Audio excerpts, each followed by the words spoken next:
right? When you run into this amazing bottle of wine, what it will really do is it'll grab you by your hand and say, hey, let me take you on a journey. And it'll take you on a journey from wherever you're sitting, whoever you're sitting with. And if they're really close friends, maybe they'll be along for the ride as well. And it'll go, look, this is where I grow.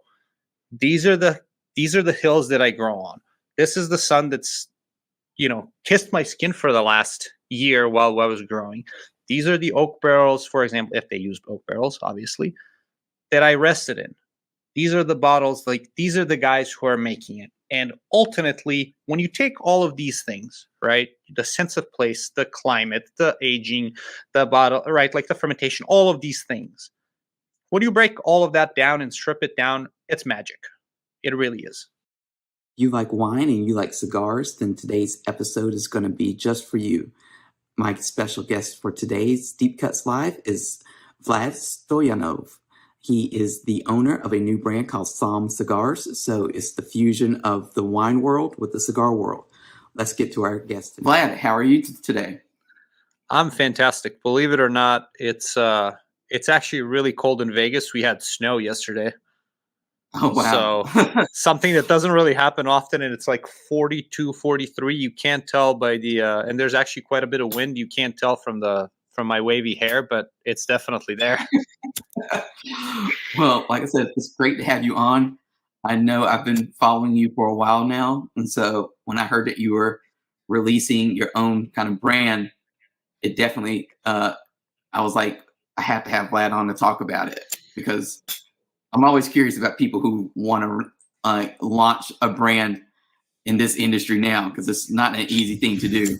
So obviously you're up for the challenge of what's to come. I've been working with cigars in one shape or form for the past, wow, it's been more than 10 years now. Wow. Obviously it came through my primarily my hospitality experience. My first cigar came through my wine education, funnily enough. In Europe, I went through this introductory sommelier training, and sommelier is, obviously there's been a little expansion, and like more people are aware of what it is. In its essence, it's really a wine expert, right? Someone who specializes in wine to work primarily in food and beverage within the hospitality industry. However, the sommelier training can come very handy, whether it's it doesn't have to be food and beverage specifically. It can be tourism related, right? Like you can work just at a winery, you can work as a tour guide. There's a bunch of different things that you can really work with it. The main difference would be in Europe, it's more of a certification. Really, it's not a position per se, unless you end up in a 2 or 3 star Michelin restaurant where you're just doing wine.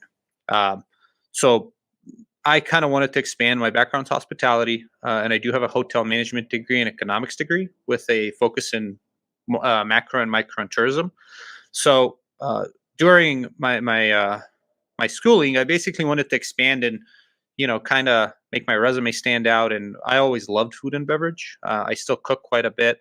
My parents always hosted when I was growing up, and I just wanted to learn more, really. So during this training, we had 2 days that were just focused on cigars. One day was just full theory, right? So 4 hours of just, this is what a cigar is, right? Like going from the basics, like wrapper, binder, filler, versus like, this is where the leaves grow on the plant. This is, the higher leaves have higher nicotine content, etc. Right? Like all these, what I consider pretty basic in standard things now, all the way to, and again, I did this in Europe, primarily because this was a Cuban focused market. We didn't have the plethora of choices that we have here, right, in the United States. Obviously the Cubans, you can't walk into your local gas station and buy a Cuban, but like you can in Europe in some cases. So my first cigar was actually a Cuban punch. In my mentor Zdravko was very adamant about, you don't have to smoke a cigar, but this is part of your tool set. You need to learn about it, and it really appealed to me. My dad smoked cigars, or has still smoked cigars since early '90s. His favorite cigars are Romeo and Julieta No. 2. So, basically it was like, hey, these are the 8, 9 different brands from Cuba. Obviously, they're available in the market. These are the flavor profiles. You need to learn about them because they're another potential revenue stream, and it is part of total hospitality, right? Like you taking care of the guest, and the dinners and lunches in general tend to be much longer and much less rushed than they are here. So it is quite, you go out for a business lunch, it might be 3 or 4 hours easily, right? And then you'll finish off with a cigar and things like that. Um, and a lot of the stuff kind of translated, so it really appealed to me, right? The sense of place, where it grows, how you blend it, how you age it, how do you treat it. There's a couple of different ways, couple of different um, choices you can make from the growing process to the fermentation process to the actual rolling process to the aging process. All of these things will inevitably change your experience, hopefully for the better, right? All of us strive to kind of make the best possible experience we can in really rolled form. Right.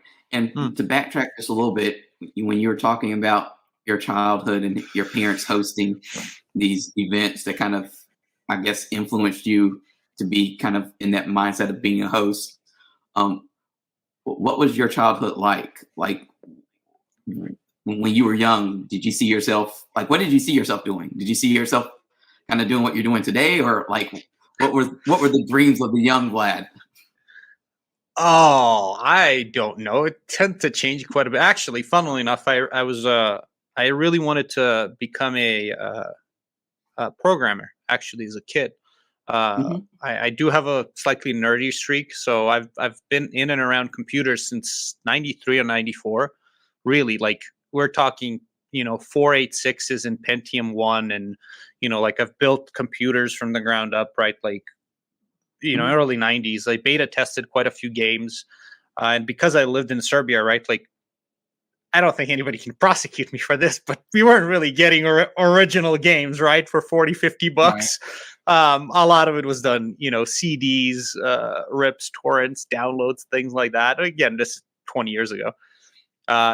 64 kilobyte downloading, and, you have to use dial up and things like that. So what really threw me off was there was a ton of math. And while I do understand and like math, I don't love it necessarily. All right. So my second choice was, all right, I always like cooking, and that really appealed to me. So when I was in high school, uh, I kind of decided, okay, I'm gonna work in a restaurant, or I'm gonna be a chef.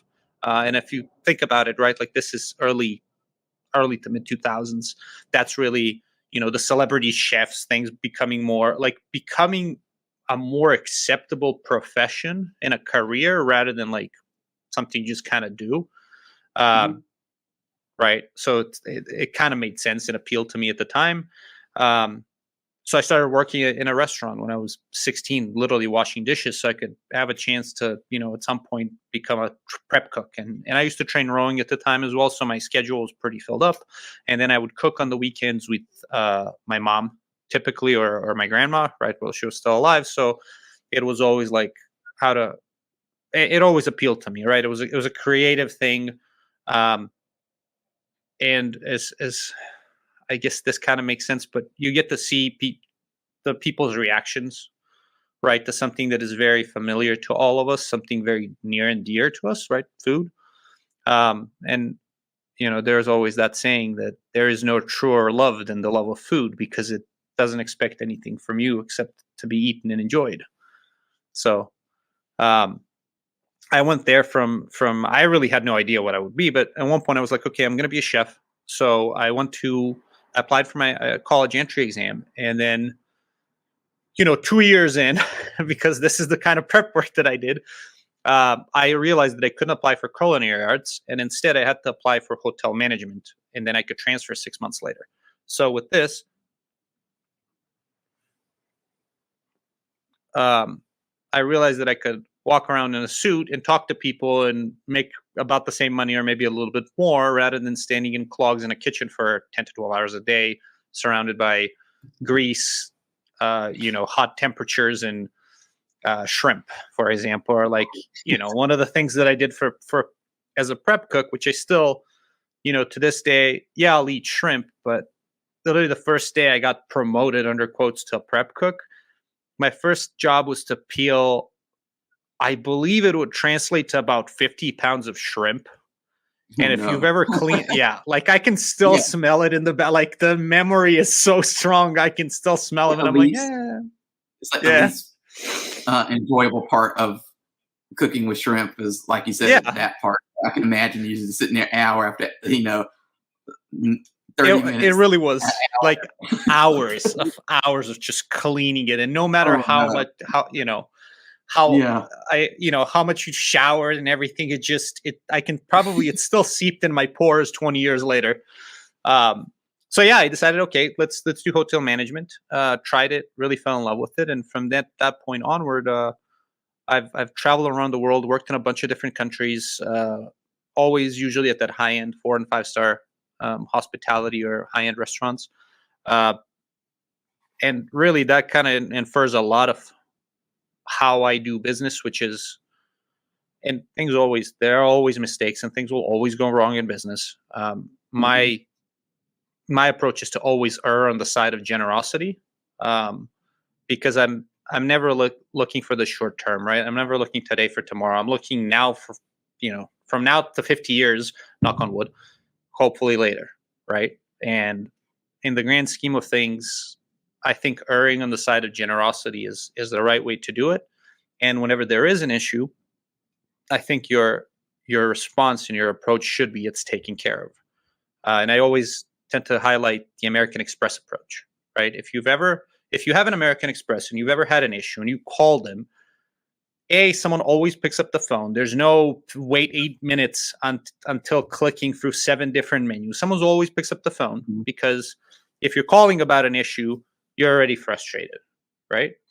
So when someone Right. answers very, very quickly, um, it doesn't add to your frustration. And then typically they'll ask you, one or two questions and they'll go, okay, it's taken care of. You don't have to worry about it. And you're like, oh, okay, great. And you go along with your day. And again, they're just, this is the just cost of doing business for them. Like things will go wrong and you can't stay in business by making people miserable unless you work in New York. That's like that's my hospitality belief. um, when it comes to the wine, like I know there are a lot of people in the cigar industry that actually are big, I would say wine aficionados.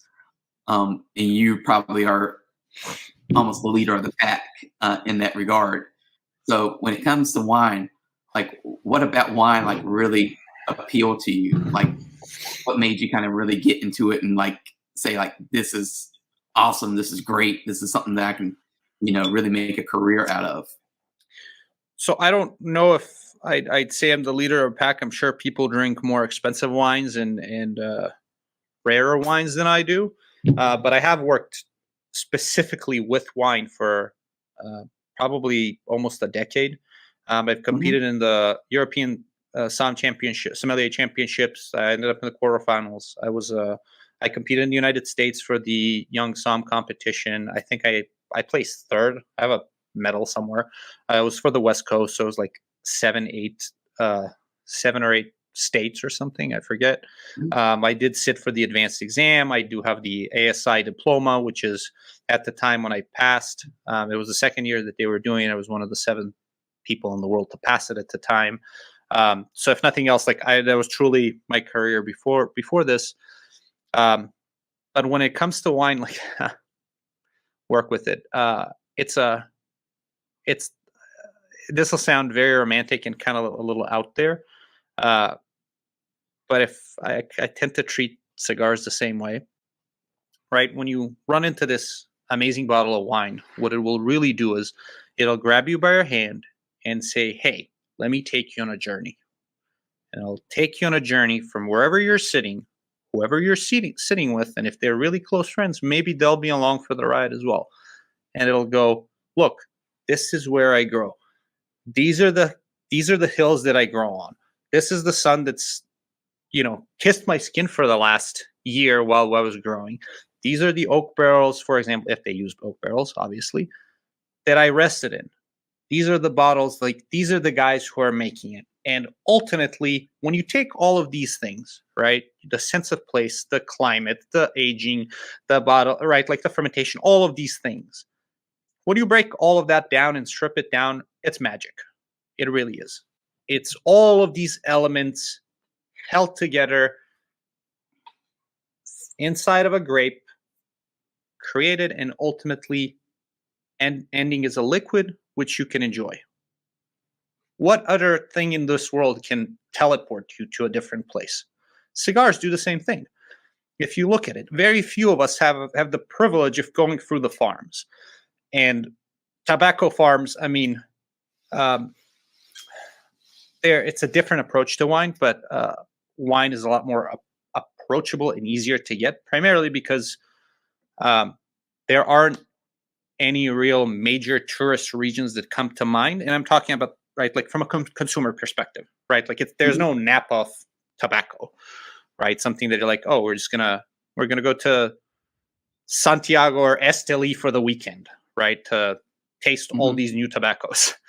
Right. There isn't something like that. It could be a bunch of different reasons why, but ultimately it's not as approachable. And when it comes to that tobacco, right? Ultimately, this cigar has 54 years worth of aged tobacco combined, right? Especially when you age wine, kind of the same thing happens where you get the privilege of tasting time, right? And these 15 seconds that have passed, we'll never get them back. Yes, we will have this fossil of time that's been recorded, right? Because that really is a fossil of time, but we'll never get it back, and we won't be able to taste it. But guess what? A bottle of wine aged for 3, 5, 10, 15 years, or this tobacco that's been aged for 25 years for the wrapper, or the cigar that's been aged for 10 years, these tertiary notes, right? So you have the primary ones, which typically come from, and I'll go to grapes and then switch to tobacco, right? Yeah. So primary notes come from the varietal. Secondary will come from aging, right? Typically, the use of oak. There's a couple of different things that you can use for secondary aging, but primarily when you say secondary aging, you mean oak. And think of it as layers, right? A little layer cake. So the top notes are going to be your primary thing, right? Like let's say Cabernet. Secondary is going to be oak, let's say French oak, and then tertiary notes is these notes that develop over time. That's literally the taste of time. So very long way of saying, why do you like wine and why do you like cigars? It's the ability to taste the passion of people who've made it, nurtured it. What did they think when they made this? Much like, what do you get when you try aged steak? You taste time, right? You taste the actual impact of time over 18, 27, 90 days. So very, very long way of saying it's magic.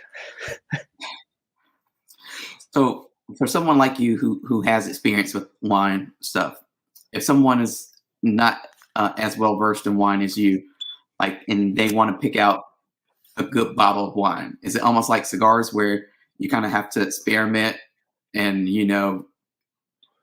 find out, like, taste a bunch of different wines and figure out what you like and what you don't like?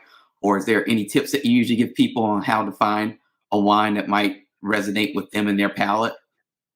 Yes, I always urge experimentation. I always, when people say, "Oh, I just drink X" or "I just smoke Y," I always tend to nudge them very gently and be like, "Look, you're robbing yourself. I'm not saying this is good or bad. You're robbing yourself of more experiences, right? When you say, "I just drink rosé," well, why? You have the option of tasting white wine, sparkling wine, dessert wine, red wine. There's a plethora. You're locking yourself out of 80% of the world. So yes, exploration, 100%. Try stuff that you've never heard about. Try, if you like Napa cabs, I urge you to try Rioja, right? Or Ribera del Duero. Spanish wines, very approachable, fruit forward. You get very similar profiles. However, this is old world, right? European way. You can try Rhone, right? Southern or Northern Rhone. Think Paso and Napa, it's not really a great comparison, but if you like those styles, whether past Paso or Napa cabs, I say try those things. It's an approachable, very similar way, which it works for cigars, right? Let's say you enjoy very pepper forward cigars, but you want to slowly maybe transition into something that's a little bit creamier. There's a couple of brands that are known for this profile where you still get the spice, right, that you're used to out of a Nicaraguan cigar. And I'm talking very broad strokes here, but it might have more creaminess to it. So you're slowly transitioning from this, full-bodied pepper in your face to slowly maybe light to medium, or sorry, medium to full, or maybe medium-bodied, medium strength, medium full strength cigar. So yes, exploration always, always, always. As far as, I guess, if price plays a point, and it should, because you're kind of looking for the best bang for your buck and something that corresponds to your palate. I personally love drinking the Catena Malbec. Catena is, it's you can find it very easily. Total Wine, Costco. I don't know if you can find them in grocery stores like Target. I don't think I've ever bought wine in Target.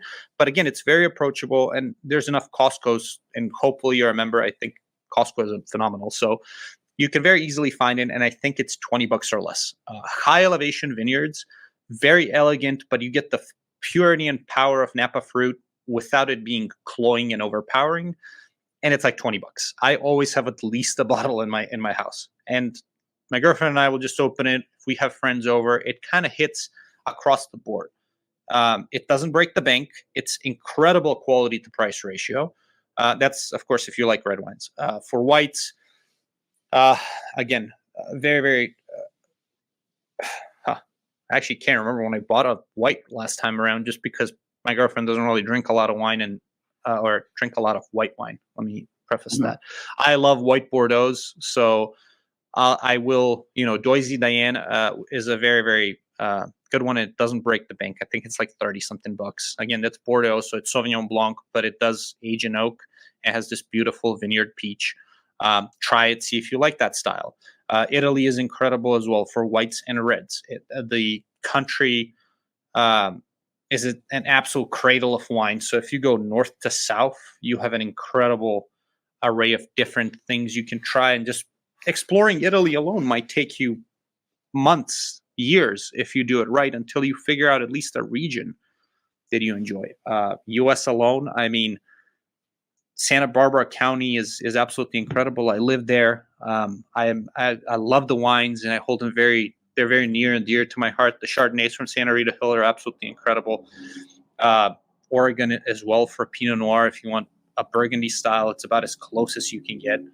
Santa Maria as well. And none of these wines really break the bank. I think you can find most of these, even the super high-end things that I consider flagships, you can find them for maybe $50 for the most part. So really explore.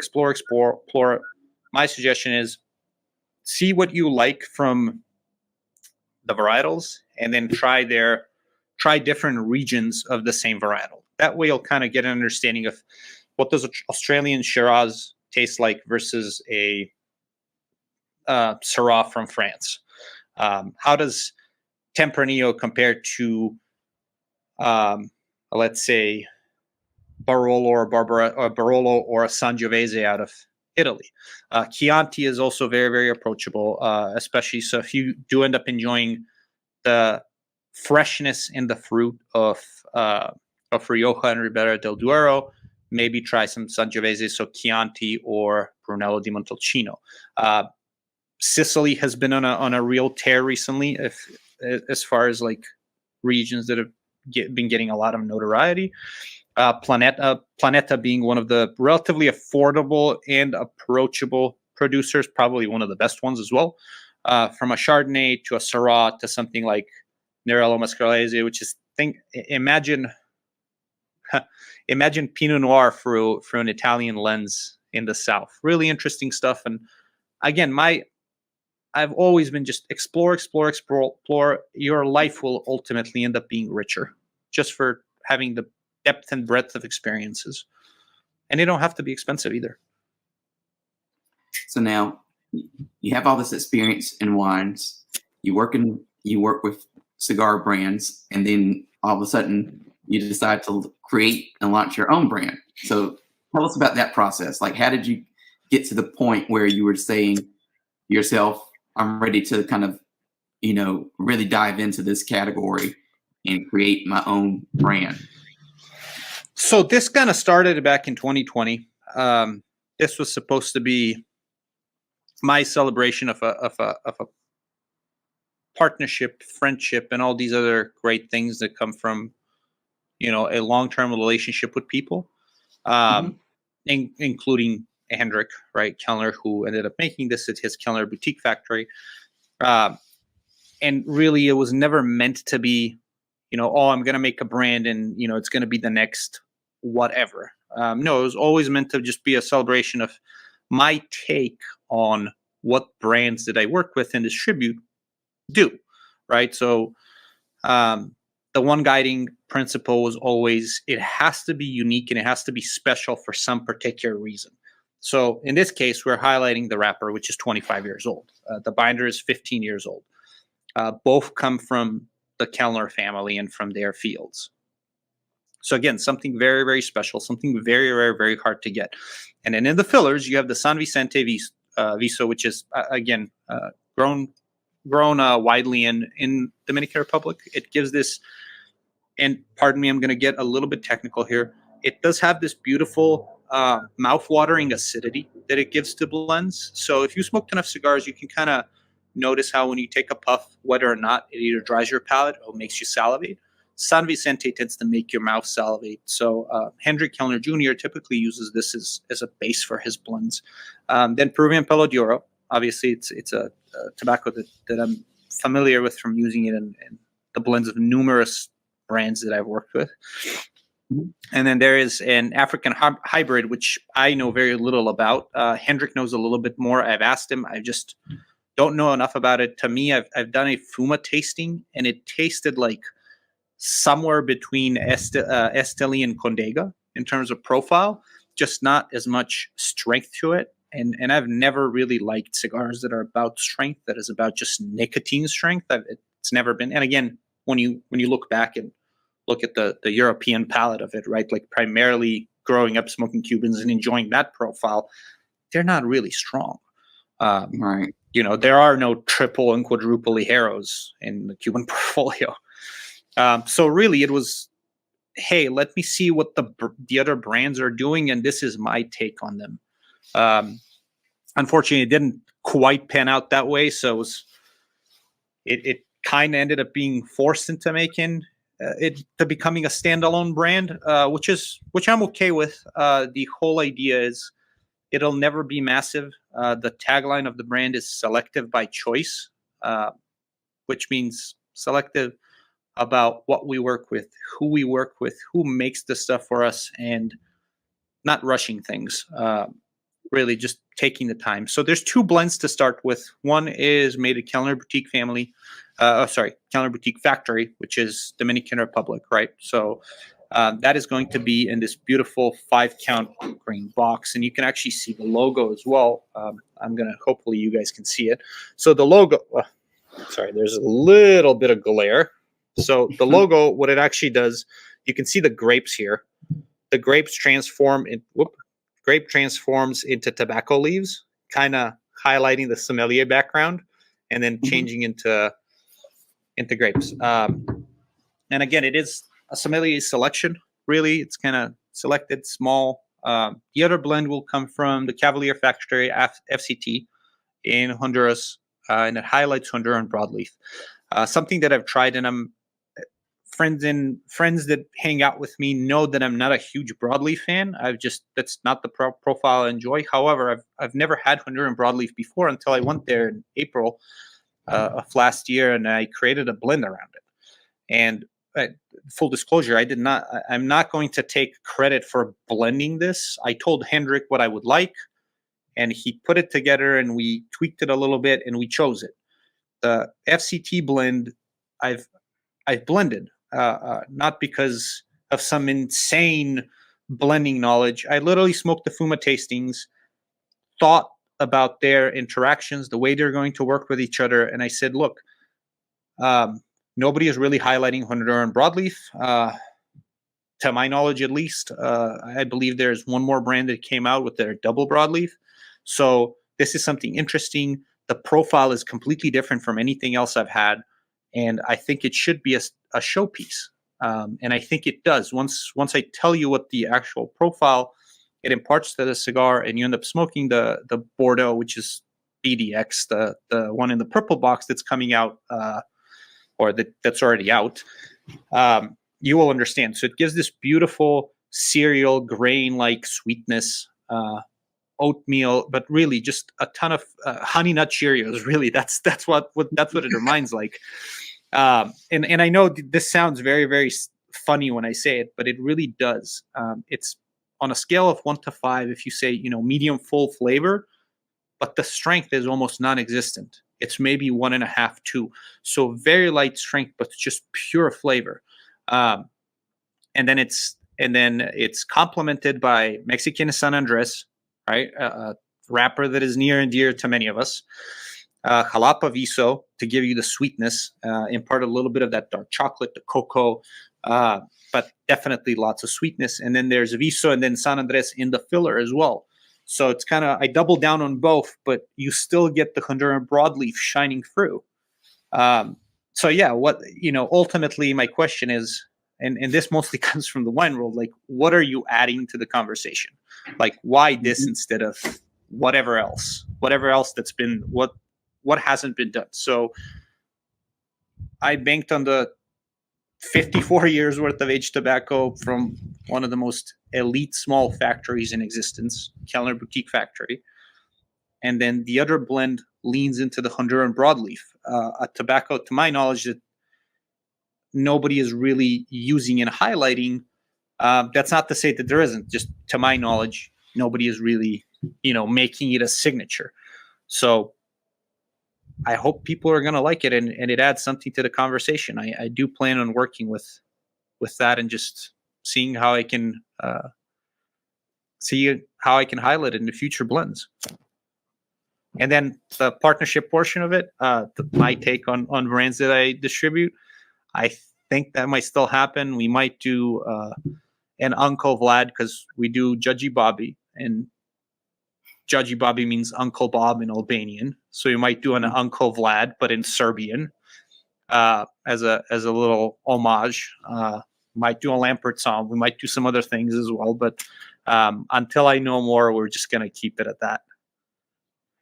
So when you're creating this brand, not just the blends for the cigars, but this brand in general, what was the biggest challenge? Because I know you, like you said, you have experience working with cigars, but I'm sure it's a little bit different when you're like, this is your brand, this is your product, this is more of you. You're not just representing a brand anymore. It's like, like when this is out in stores and on a store shelf, it's like associated with you. So what was the biggest challenge that you kind of faced? And how did you kind of get over that challenge? Timeline. I know as much as I work with other brands, and the timing's always off. When people say it's Tuesday, the inevitable question that follows up, is it this Tuesday? Is it next Tuesday? Is it 17 Tuesdays from now? It's just, that is the nature of the beast. You are working remote. So for example, boxes that were paid in November were finished the last week, right? So there's like 3 months of just waiting for the boxes to be done. Just organizing everything, because you're ultimately working remote, and it does require quite a bit of trust. To quote my dad, the only way to know if you can trust someone is to trust someone. So it does require quite a bit of trust, because you are doing everything remote. I'd say that was probably the biggest, just getting everything in line timeline wise. The other portion would be, I've advised the brands that I work with, like, what would work. This is going to be the way. Everything I've advised, this is how I want it done. I do want to make sure that my cigars have a pull tab on the back so you can take a ring. But guess what? The rings that came out that we've made didn't have them. And making the new ones, because they missed it somewhere in the production process, right? So the new rings are going to take weeks that I don't have to wait for getting stuff remade and then Mhm. sent. So I have to make a compromise, which I'm not happy about, but it is what it is. The barcodes ended up being printed wrong. So I had the option of waiting a couple of more weeks or like doing it as is. Again, I don't like making these compromises, but I understand and I understand them, and those are the challenges, right? Like making sure that everything's set up in time, but ultimately this all of this doesn't matter um, when it comes in the big picture of things. I will support this brand just like I support all the other brands that I work with. I'm when working with retailers, I do believe it's a partnership, and I always aim for that, where it's not like, okay, you bought the cigars, now it's on you. Um, and one of my friends actually, friends and people I work with, right? They Mhm. highlighted this funny little thing. He goes, "You never really ask for the sale, right? Which is a sale thing. Like you always ask, how can I support what you're doing?" And he's like, for a long time, I always thought that was kind of like your way of asking for the sale, but you really mean that. And I've jokingly said, "Well, I need this for free," and you're like, "Okay," and just you didn't ask me like, "Do you want to add anything else?" And I kind of felt bad, so I ended up adding some stuff on top of it anyway. And I'm like, "No, I really do mean this. Like, I enjoy talking to people because of the hospitality background. I love meeting people and like, hey, when someone buys this cigar, I'm happy. You're supporting me and deciding that for whatever reason in this current moment, my cigar appealed to you out of thousands upon thousands of others that are different in ways from my cigar. But you said, hey, this appealed to me, and you're supporting what I'm doing, which is to me the most humbling and terrifying thing I can have." I don't know if I Oh, explained it well. It's just with no, yeah. you know, Did when you told your friends and your peers and your girlfriend that you were going to start this brand, like, did anyone say like, "Are you sure you want to do this?" Because I know when I first started doing these interviews, I used to ask people like, "What advice do you have for people who want to start their own brand?" And lots of the brand owners would say, "Don't." That would be their advice. So it's like, did you get that from anyone where you're like, "Hey, I'm going to start my own brand. It'll come out in 2022, 2023," and they're like, "Why?" There's so many hurdles. You just I can't get a product these days and like send it out. So did anybody was like, "Vlad, like, what are you doing?" Like, did anybody kind of give you that feedback, or they were just like, "Yeah, go for it"? not at all actually. Everybody was really supportive, um, and very both privately and publicly. I do want to highlight Stefan Lampert, which is he's a friend, and I do consider him a friend, and he's a business partner, right? I distribute his brand here. He was extremely supportive, which kind of surprised me in a way, just because as a right, technically it would be a competing brand, but it really isn't, right? Right. Everybody was super supportive. A lot of my friends actually said, "What took you so long? You've done the hard work for multiple brands over the last 5 years. Why didn't you?" And it it never really came to me as an idea, primarily because I didn't think I could add a lot to the already existing stuff. And then as I learned more, I actually realized I can. And I was like, okay, now is the right time, and we can add a little bit something, regardless of how small. Um, I can add a little bit something to the overall cigar landscape and make it better, hopefully. Um, so that's kind of it. Everybody was super supportive, except one person. There's always one. Uh, There's always one. but yeah, actually, a lot of retailers as well said, finally, good on you. Very supportive overall. Again, the support alone, both blends have sold out before they were officially released. Which again, we're not talking hundreds of thousands of cigars, but still to have friends and colleagues and people you worked with for years, basically, and a lot of them didn't even try it. They just trusted that I would do the right thing, and between my integrity and honesty and transparency in the way I've worked for the past 5 years, it will be reflected in this. So, and they know they will have my support as well. So I'm very grateful for the support. I was actually very moved and touched, and it took me a bit. Once I realized that, I literally had to sit down and be like, this hasn't actually hit me, right? Kind of when you reach those big milestones. This is kind of unrelated, but related. It took me, I became a citizen last year. So I've lived in the States since 2015. I officially became a U.S. citizen last year. And it took me about, I think, 2 weeks, give or take, to kind of have things right. Like, you become aware of it, which is such a, unique experience. You're like, okay, this happened. Kind of like with these cigars. I mean, we've seen them. Last week or early February, I was in Dominican Republic, and I saw these cigars, and we lit them up, and I smoked them up, and I went, holy beep, like, this is real. Like, this is real. The boxes are here. The cigars are here. Like, it's smoking incredible. Like, it's unique. It's great. Like, I need to take all these, I need to take these very detailed notes for my own thing to make sure that it still corresponds to what I initially found in them.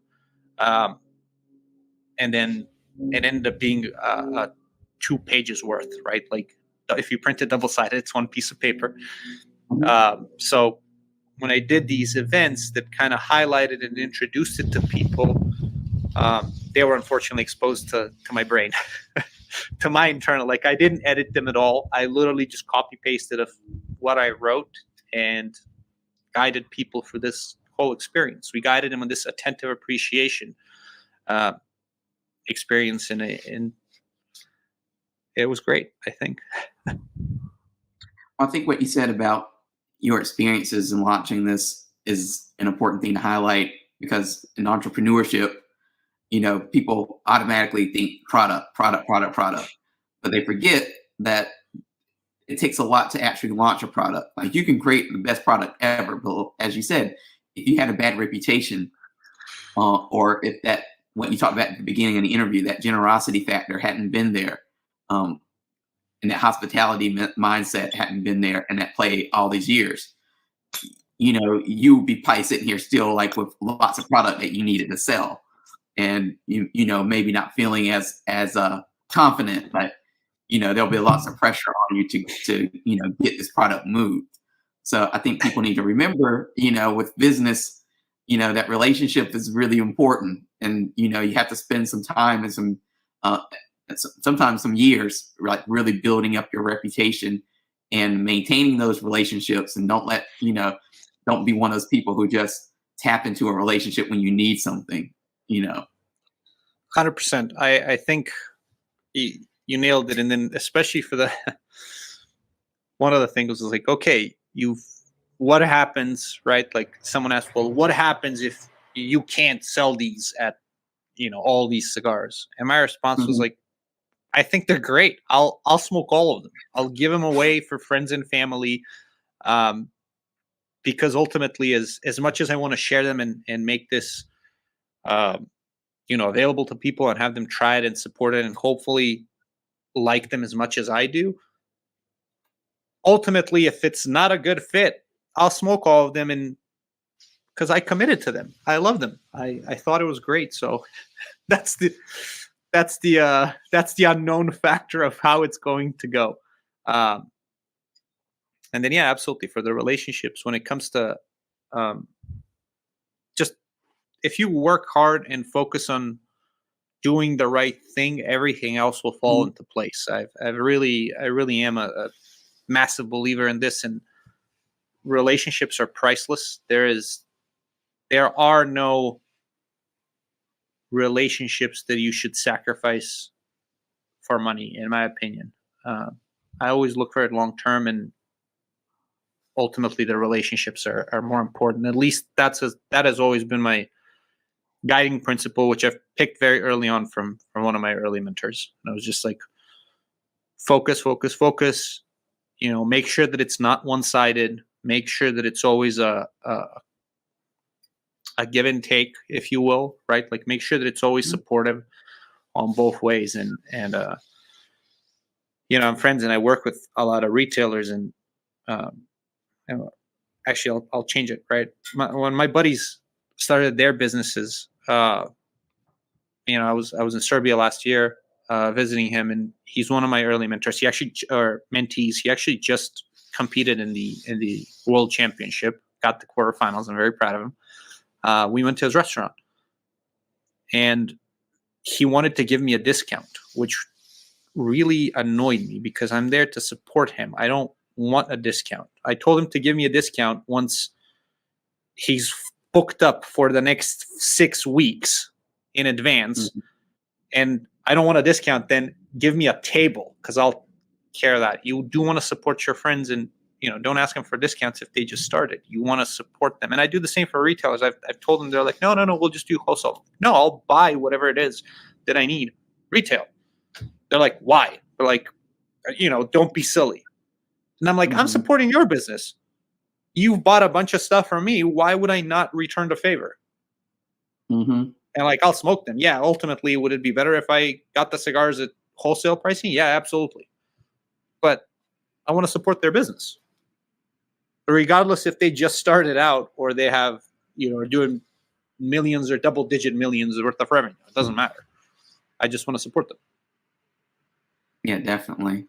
And that makes perfect sense, because I always feel, working on the media side of the cigar industry in particular, the mindset is always like, oh, you want to get into the media side so you can get free samples and stuff. And yet I buy a whole bunch of, if somebody comes out with a cigar that I'm really interested in, I'll buy it, and it's like, I don't think we're all, like you said, I think it's just a bad mindset to get into where you look for favors or handouts, because it's a business, and a business is there to make money, there to support them, their family, their dreams and stuff like that. So let's not discredit, their dream and their efforts by asking for, free stuff or handouts or discounts.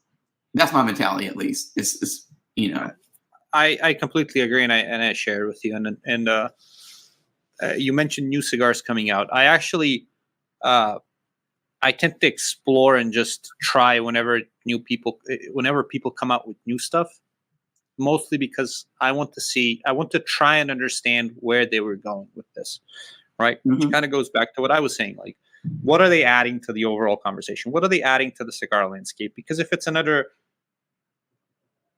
I'm not actually going to highlight it because there's no nice way of saying it. Like, if it's, right. it needs to, I love cigars that actually feel like someone cared about it every step of the way. And most cigars do feel like that. Very few cigars feel like they were an afterthought. And I do very rarely have I actually encountered that. This is a small industry, and most people are very passionate about what they do, especially because it carries their name. So I always try to understand where they were going, what's the idea behind it. And I enjoy quite a few other brands. I mean, I smoke them with some regularity. Most people are like, "Oh, you mostly probably just smoke your stuff," and I'm like, "No, I smoke everything under the sun because." And this also comes from the wine world. I won't. I like to call it palate blindness or tunnel vision, if you will, where you kind of just get used to enjoying a certain style, and you kind of become blind to everything else. So I've given a wine to a winemaker at one of the tastings. This was probably 5 years ago. That was from their neighboring vineyard, and they're good friends with the winemakers, and they share wines all the time. He drank it, and I was like, "Oh, this is terrible, obviously, blah blah blah blah blah." And I'm like, "You've had that wine with the label with us 4 days ago and said it was incredible." So, right, you develop palate blindness, and I know where my biases are when it comes to, right, from a personal standpoint, what I enjoy smoking. But that is different when I'm looking at it from a business standpoint or when I'm reviewing cigars for Cigar Journal. Yes, ultimately you are using an imperfect tool. You're using your palate to kind of judge something. Not ultimately whether you like it or not. You're looking for the profile, whether it's complex, all the things that can be, everything. And we're talking about the profile. Those are things that are subjective to a certain extent. The things that are the cigars are judged objectively, meaning construction, the way it was rolled, right? Like the bunching, burn rate, et cetera, right? Like smoke production. These are all objective things that we can all kind of agree on. So I know where my biases are. And funnily enough, one of the cigars that I rated the highest is something that I would probably never smoke. And I don't particularly like the profile. It's not something that I enjoy. But it was an incredible cigar, even if it is a profile that I don't enjoy, which comes back from rating wines, right? Like you have to take your personal bias or try to hedge it as much as possible and say, okay, I might not enjoy this style, but this is what the blender intended. It is a phenomenal representation of what the style is. So it gets really high marks. I actually ended up buying a box of that, funnily enough. At full price from a retailer in California, no less. So the prices were. You paid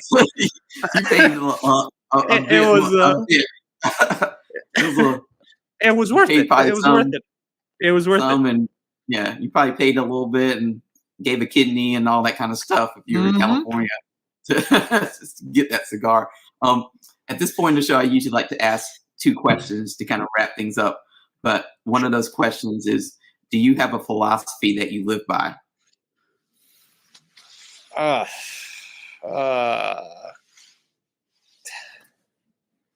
have a couple of guiding principles. Okay. One of them being consistency, which is something that a lot of us struggle. And then something that I actually stole out of a hospitality book. It's called Constant Gentle Pressure.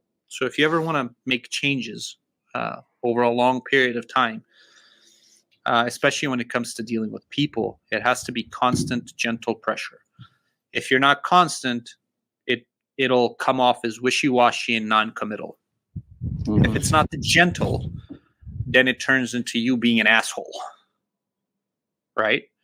And then if there's no pressure, well, then you're not really doing anything. If you're just constant and gentle, you're not really going to make changes. So just onwards and upwards, constantly trying to be better and improving, and constant improvement. I guess that would be one of them. Yeah, I guess that's like the best way I can explain it. It's just constantly going forward, gently looking at it 10, 15, 20, 30 years down the line. And I do struggle with consistency. All of us do. It's incredibly difficult to do things consistently every day, but just trying it, right? That's the best you can hope for. Striving for perfection, if you will, but never reaching it. I think that's a good goal. It's like always set the bar so high, maybe that you maybe not will be able to hit that bar, but it gives you a way to kind of guide you, I would say, through life. As you said, if you set the bar too low and you meet that goal, then it's like, then what? Then you're kind of coasting and you're not really growing. So 100%. You can't really rest on your laurels. As weird as that sounds, like your goals should be high and you should strive and work very hard towards them. And yeah, absolutely. I mean, it comes down to when it comes to those goals, it's got to be high and you have to hold yourself accountable. And my girlfriend laughs because I really am my own harshest critic. And I don't think that's probably something I should probably work on, but I really do put a lot of pressure on me to just do better. And I get annoyed when I don't meet my own expectations, even however high they are. I know I could have done better, and it just tends to be I'm sure if there's someone who's really into psychology can break this down for me, which probably explains the lack of hair. Now that makes complete sense. Like, I have no more hair left to lose, so it works. The last question of the interview is, I want you to finish the sentence, and this might be a good play off of what you just said, but that sentence is, Vlad is incredibly hard on himself? Question mark. I guess. Yeah, let's just leave it at that. I tend to. I feel extremely bad when I don't meet those expectations, and especially when it comes to other people. Like when it comes to me taking care of other people, much to the annoyance of my close friends, where I just go. The hospitality thing really flows into everything, everything that I do, and I always put myself. I'm like, how would I hypothetically like to be treated if I was in their position? And it always ends up being at that 5-star hospitality level. Can you tell people for those people who are not watching, of course, but what website they need to visit, what social media you have that they can keep in touch with you, and also your brand? So the website should be done probably next week. It's going to be Somm Cigars. That's SOMM Cigars.com. You'll be able to get in touch with them. There'll be very detailed tasting notes of all the cigars, obviously beauty shots, things like that, as well as locations where you can buy them. The press release that has already gone out will specify the original, 12, 13 shops that are the original founders, if you will, of the brand, like from the ground up. We will highlight where they'll be available. The whole brand, really, the idea is to kind of cap it to a number of 50 people, because that is something where I can really deliver the personal touch and be there at least once or twice a year. So we probably won't go past 50 retailers around the country. And then my social media, which I get constant flack for not being active. I believe my last post was from last year.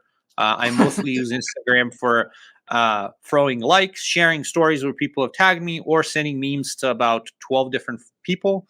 So if you do want to follow that, it'll be Vlad the Somm, VLAD, the Somm, right, short for sommelier. I'll do better, I promise. That has been the one thing I've been promising to myself for 2 years, and I just not really getting anywhere.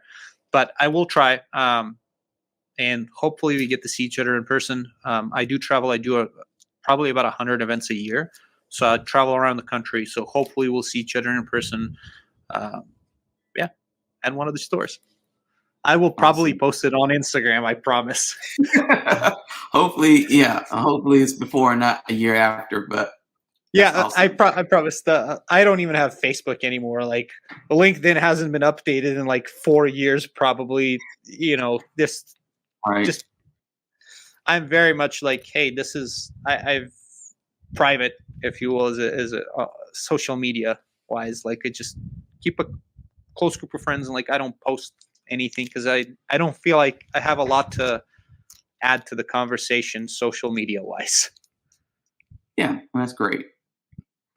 I want to thank you for being on today, and I want to thank you for watching. If you're watching and you want to watch this episode in its entirety, you can go to deepcutslive.com, and also all the other episodes. They're over 100 now, so you have plenty to keep you busy for a while. You can catch them on there.